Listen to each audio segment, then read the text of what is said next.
Alex Hansry here, talking about my off-grid journey, May 31st, 2018, and the things that I share really depends on what day it is. I can't say it all in one video, and I've been discussing this for many, many years. One day there'll be a book. Why do I do what it is that I do? Why do I live away from society? And that's the greater question. Did you know that most people still have inaccurate stereotypes about people that live away from society? It still exists to this day. It exists even within this county. So there's a lot of things that one needs to survive if they're going to live off the grid. And I would say on a psychological level, their self-image needs to survive.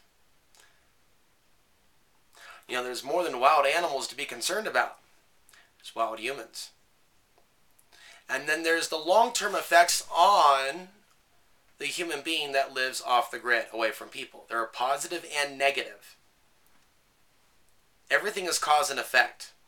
We're always changing. And as I've said for years, we're either getting healthier or we're getting sicker. And sometimes that which was helping us may be that which is hindering us. So we may need to create some change. For myself, while living off the grid, I uprooted myself from looking at the internet and threat analysis, things like that, even praise, even connection with others on the internet, and craved real world connection, even if it was being a dishwasher, competing with teenagers, at a place that I did appreciate working at as long as I did, but it also made me appreciate what I have here off the grid. Like, I appreciate what I have here so much that I will uproot myself and throw myself in an uncomfortable situation so I can have a few months of land payments. You know, I can't future trip. I don't know if we're going to be at global conflict by next year. I think we'll be there within a few years. You know, so there's a part of me that's willing to uproot myself from things that I do on the internet to get out there to make the money. But ultimately, it's difficult for me to be around other members of this society. And I feel like I'm able to contribute in a much more positive way to this world and perhaps beyond by doing what I do on the internet and making it a positive thing. Even if it's an addiction for some and for myself at times. Absolutely. And so I'm on my own, like, super niche journey of being a media guy while living off the grid. And having to have that discipline off the grid to not be entertaining myself idle time. I need to be in a state of working. Also in a state of prayer. Constant prayer to the Creator, thank you for this protection. Because it's deepened. You know, I'm not a religious person. I was never raised in a religious sense. And in my lifetime, nearly my whole lifetime living with my mother, there was it wasn't a religious tone, but other spiritual beliefs. But ultimately, it's through my own experiences in life and falling down hard that I learned about the basics of what one would call prayer. And then seeing later on in life the concept of divine intervention, where there was some sort of an intervention where something could have gone like really, really bad. You're like, whoa, something was there for me. So for myself, you know, I don't have anything against the Second Amendment, but I made mistakes early on in life, so I don't run around with a firearm. And I know a lot of people understand that. So I've had to rely not on steel or lead, but something of a more spiritual nature, but not coming from a religious perspective. And I know that some of you understand that as well. So my off-grid journey is far less about the doomsday prepper thing, but feeling that I was guided to a certain part of North America, and a certain region. And I don't know if there are other regions for me to explore in Colorado. You know, sometimes I want to uproot myself from where I'm at now. Sometimes I wish I had $15,000, $20,000, so I can go somewhere else that's, you know, has all the trimmings, a well, a septic. It's ready to build a larger home, so I'm not in something like an accessory dwelling structure like this. But then again, I also have to appreciate what I've got as I come up on the 2-year anniversary. The future does look grim. what was illegal yesterday or illegal yesterday is legal today. Things of that nature. We're seeing a pattern. I don't want to be an old man run around homeless because of codes and regulations or what the future could look like under these smart regions. And so the greater reality is we're not there yet, though.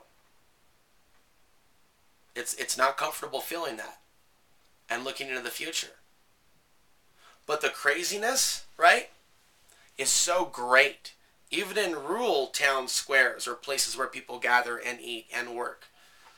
Gatherings of people, they're not expressing themselves in their highest form. I don't think that there's a great example of that. If there was, and I'm going to make a separate video on this, remind me. On intentional communities. I also put out a video earlier, be wary of so-called intentional communities, but what would a positive intentional community where we're having a good time look like, where I'm having a good time? I'm going to set aside some time today, probably after this video, and talk about that and give that light. Because, see, that's the element of off-grid living that I haven't come to experience yet. And sometimes I feel like I'm being tested by the Creator to even get to that place or to work to be in that state energetically to where I'm with the right people. And I do believe in people getting along, even if they don't agree with the same things. I think it's better to get along rather than argue, even if I haven't been perfect in my own life and dealings with others, in the way that I envision what a mindful, conscious human being to do and act would be, to be one that is able to interact with others that have different belief systems or understandings, or maybe different themselves. And I think that we're all being challenged right now. With the different personalities and the different rising emotions that are out there. But I do think about Portland, Oregon at times in a nostalgic sense, but there's no real reason why I should. I love those songs from the 80s, or I love Journey's Don't Stop Believing, but some of these songs are almost hypnotic to where we can almost perpetually be in a place of, thinking about the good old time. What good old times? For a lot of us, we're looking back going, in all honesty, when were the good old times? Who was my real love in Portland? Was the one girl that I thought was my one real girlfriend? I'm not talking about the lays, people I met off Craigslist. I'm talking about her, the person that I really, really cared about. I shed those tears, and now it's a top trending YouTube video. I'm just kidding. But in reality, there's no need for me to look back and think of Portland as the good old days, is what I'm saying. On another note, people need to stop looking at America as America that was great just yesterday. It's had problems for a while. This world, this fallen world, if you will, has had some problems. We're not going to turn back time, and it's going to be like the 80s again. I know some people kind of want to go back to this nostalgia. I want to go back to the good old times. What good old times? And I look back at my own life, I look at things from the perspective of me in my own mind looking at the past in Portland, and there's a sense of longing because I was born there. And Portland is a region, there's got to be like subconscious effects, if you will, on the human psyche of living somewhere where they weren't actually born, states away where they don't really know anyone.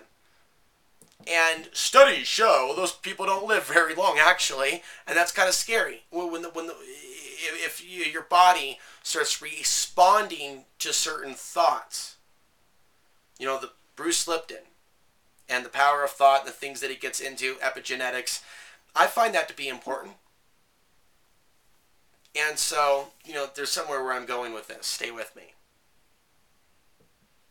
The importance of not being a victim. Because we could be told by society that we're worthless. That we're, even in some cases too old to be a fry cook. Watch yourself replaced by somebody younger, faster, taller. In some cases, we go through that metaphorically multiple times as we age and fade. And it feels awkward, doesn't it? Reminds us to have compassion for those that are older than us. For those times that maybe we never had compassion. If we're ever wronged in some ways or dissed, somebody dissed me, I was disrespected, they put me down, talked to me like I'm an idiot, I've said all those things recently, and so have you in some ways in your life. What have we done to maybe do those things to others? I try to raise the spiritual questions on this philosophical platform. And while I do have this platform, while living off the grid, I am going to use it. I am going to pull the lever. Because I've seen the things that I've manifested for myself while having a YouTube channel, and it's led to me living off the grid. The YouTube part came first. Reaching people supporting what I do in some way, shape, or form through the YouTube channel that allowed me to have the freedom to be able to do this on nearly a full-time basis. If I stay healthy. If I do the things that I need to do for myself to stay healthy and not let the internet use me. We got to use the internet, folks. We don't want to let the internet screw our mind up. Screw us in the mind. Rape our mind, if you will. Ooh, ouch.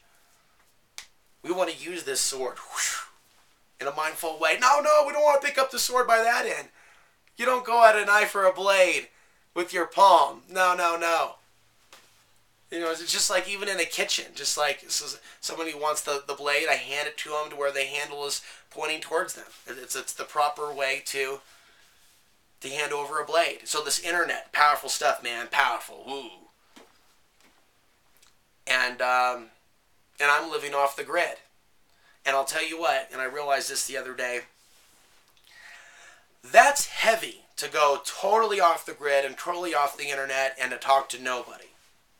That's like some heavy duty, like, I'm not trying to be like the Brahma or, do some stuff in the forest of the Himalayas. Like I'm all about, I've got the book over here, Peaceful Warrior. I'm all about the Eastern philosophy and the other things, but I'm not trying to go Rambo with it. I'm not trying to take it to another level. And I believe in balance. I believe that we should refine how we use the internet to develop better friendships with people in the real world. It's more than dating, folks. It's about organizing. It's about communities. It's about gatherings. Maybe we should spearhead some of these things in some of our regions. Places where people do positive, mindful things. It's also a dangerous world where you got to be careful who you connect with. How do we have balance? How do we prevent this world from making us angry people that don't trust anyone anymore? How do we keep going? What does a intentional community look like? I'm going to come back to this. But for me, and I'm going to take a sip of tea here, black tea, off-grid living is probably more of a statement about how I feel about society. Society's direction, society's cannibalization. It has a lot to say, cannibalizing itself energetically, making people slaves, slaves making people slaves, people living off the bones of the dying world, as Terence McKenna would say. Where's that at? You don't want to play player in that game. Who wants to be involved in this nonsense? Want no part of it. Me being a YouTube off-gridder is a larger statement and practice and way of being, especially in the sense that people will resent this, that I'm able to extract even just a few $100s per month doing what I'm doing. Oh my God, what is he doing off the grid? Making YouTube videos. Who does that? Sharing his philosophies outside the box on top of it. That's right. They didn't ask for that side topping. That came on that burger, courtesy of Alex Ansary. Why am I going to stop now? I've just begun. And so, it's like David Icke says, remember who you are. Remember who you are. I know who I am. And I know the value that I contribute to this world, and it's not flipping burgers.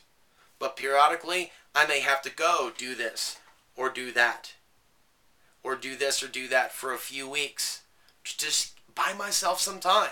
Or just put half the money or more into the vehicle so I can just continue surviving. And at times it's painful, ladies and gentlemen.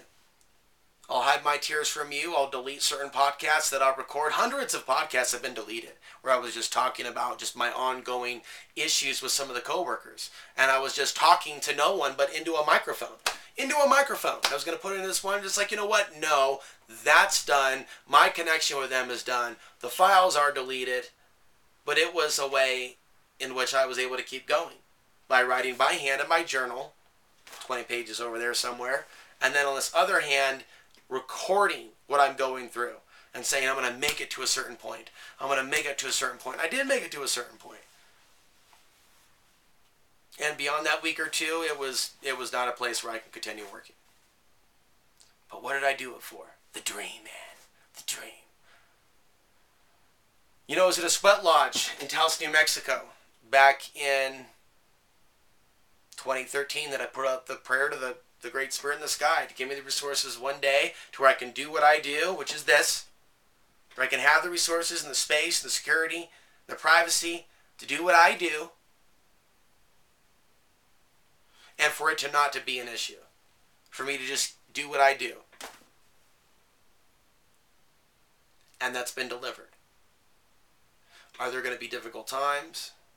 Is it going to be lonely? I'll tell you, cut the internet and just live off the grid. Desire for a woman goes up just a little bit in a number of different ways.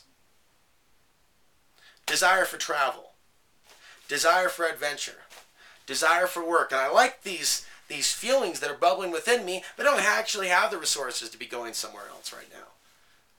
To be traveling again to California. Would love to see the beach of California. Be there for more than a few minutes. This is not that time. I don't have the resources. I do think about Amtrak, though. How great it would be to take Amtrak, which does come through the Grand Junction region. Which, it's a hike up there, but to travel this nation by train, something attractive about that. I've tried Greyhound. Yeah, I've been willing to take off in the dead of winter. I was so cooped up here last winter. Here, this space, this 10 by 12, which is heated with the Mr. Buddy heater, and it's insulated so I can handle this Colorado weather. It's not like Costa County, the San Luis Valley, where it's sub-zero for like multiple days or weeks. It's doable. And I don't blame the people or the guy that I went to visit. It wasn't good timing for him. I was the one being spontaneous. I ordered a ticket because I wanted to hightail it out of here. And it was too soon, so the energetics weren't really working for me. But I got to see myself, uproot myself. It wasn't impossible, It's possible to go out nearly in the middle of nowhere, some hill somewhere, run a media show for a little bit, and then, boom, take some savings, take a Greyhound bus, not to mention the hop, skip, and a jump to get over there. Well, getting a ride over there, leaving my car here, and taking another bus, and another bus, end up in Vegas, being screamed at by security guards, stand behind the yellow line! Stand behind the yellow line! All wannabe rent-a-cops. There's wannabe cops. There's wannabe rent-a-cops. And all that. And then going through that Los Angeles energy. Because I was so, away from society that I had to just, go through the belly of the beast. Just for, the thrill of it or something. Literally. Just for the thrill of it. Alex answering. And so, through the belly of the beast. No soundtrack included. Welcome to the jungle, however. We've got fun and games. Skid Row right there going through, and then just the waiting, right? And the guy's sleeping. It's like I literally bought a ticket on Greyhound just to un-isolate myself because I felt I just hit a wall. And when there's the winter and a lack of social networking, people around, i.e. friends, lack of light, lack of electricity, I'm without that electromagnetism, a sensitive Alex answer is literally just jumping into the heart of it. And part of it was to rekindle my passion for living off the grid. And to realize that, maybe if I feel like spending some money, maybe if I come across an opportunity to do something, maybe I should just fix my vehicle so I can drive it somewhere, which I've done this time, money that I've earned from working. Or if there was other money to come up to pay off some land payments, get ahead a little bit, or to take a travel or a trip somewhere within the state of Colorado. But right now, I'm back to that rekindle the passion for where I'm at now. Transitioning to another point that I wanted to bring up. I'd like to be out there in the world, but I don't want to do anything premature. So I see myself, the drink on the beach. I'd love to be somewhere talking to important people, doing something, recording something that's actually going to go somewhere other than YouTube, or having an intelligent conversation with some intelligent people, learning something, having a breakthrough in a new idea, co-authoring a book with someone. A lot of things done with projects that can help people. Maybe some sort of homelessness solution project, some sort of intentional community, something that's toned down but more on the community side of things. And I'm going to explore another video again what could that look like? An intentional community that survives without banks, that survives without police, just general things that I would find attractive to me, for me to even want to hang around or camp around for a few days. Something that I would actually donate my time freely to. What would that look like? What would that look like? But on the road to that, and other trips and vacations that are more pleasurable than the last one, and I should get back to that, I need to be more grounded in what I do here off the grid, in this moment of the now, without having my land paid off, knowing that I'm in debt a certain amount, but literally just living month to month to month to month, and being grateful for what it is that I have. You know, to be able to come to you on a regular basis on YouTube, right? Wasn't available to off-gridders in the past, and it's not guaranteed to off-gridders in the future. It's like for a limited time only, this particular way I'm living off the grid and affording to live off the grid. Again, less than $400 a month with money coming in totality. And every now and then someone makes a donation, and I appreciate that, but I don't always ask for it. But certain moments it comes randomly, because it's almost as if the creator is assisting me through members of my audience. People like Jared S. People like Randy, who donated a couple weeks back. And others that have signed up for $5 a month. Very simple, over at alexansary.tv. People that have signed up on Patreon. People that have signed up and continued to sign up. All several dozen at outsidethebox.vhx.tv. I'm living my dream. I'm literally living what I asked the Great Spirit for in that sweat lodge in Taos, New Mexico. I asked God for this. And it hasn't always been easy. But was it delivered to me? Maybe not on a silver plate, maybe in a dirty RV. Maybe one step led to another, right? And those steps, sometimes I fell a little bit, but I kept getting back up and moving forward. Sometimes I had to do certain jobs that I didn't like. Now I have like a longer private roster resume of these different places in which I've had to periodically go out and get outside income, outside of the internet, just to calm things down here. And then I'm cool for another year. I might be cool for another year. I might be just for here and now into the next month and the next month after that, going deeper into these ideas, into these concepts. And in doing so, I'm a part of a larger body of work that my soul's involved in. It's beyond words. But we live in a time of incredible opportunity. The idea of somebody creating a video being watched by people in foreign countries while that person, right, is doing it with solar panels, using satellite internet, this is entirely new. This is not even fully understood. There are stereotypes people have now about YouTubers. I'm just going to say this and just leave it at that. There was someone that heard what I was saying about YouTube censorship and said, don't be like that person. You know, that person that went to the YouTube headquarters and I'm not even sure where we would get from dialogue just in general about YouTube censorship to, oh, that, right? But this person was making a connection, right? Those aren't things that show me signs that, hey, it's time, Alex, to just jump back into society and start talking about your YouTube channel and rubbing elbows. What little was done along those lines didn't exactly yield fruit, if you will. You know, so this thing is special. And it has the ability for some of us souls to find each other and to share information and to share ideas. You know, it's not all negativity and trolls and haters. You know, the internet has a whole other world of possibility as well. You know, and I'm getting a chance to live through that. You know, we might even look back at this as the golden age of the internet. Before whatever. But who cannot say that there wasn't a golden age? There's the period in which we didn't have it, and the period in which we did. And all of a sudden, we didn't have to, spend all this money to, access all this information and stuff. We didn't have to, spend all this money to, send someone an email. We could, say anything we wanted about anyone at any time, and we didn't, there are calmer consequences for that. Just keep that in mind. When you or I, or we choose to, there could be a consequence, and it may not be all at once, and it could take years. So keep that in mind, right? But as we go into this Orwellian future, regardless of your political stances, things are going to be changing. So I'm going to use this resource while it exists. My last thoughts on living off the grid. I do so with faith. What will be, will be. There could be one type of risk, geopolitical, that could make another part of Colorado more favorable. There could be other things, other threats. There could be natural threats. There could be fires. There could be things beyond my control. And there can also be years and years and years of living in peace and freedom and harmony.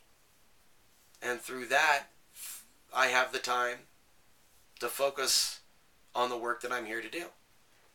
With that, I'm Alex Hanser, reminding you the path to the ultimate truth and place of power still lies within.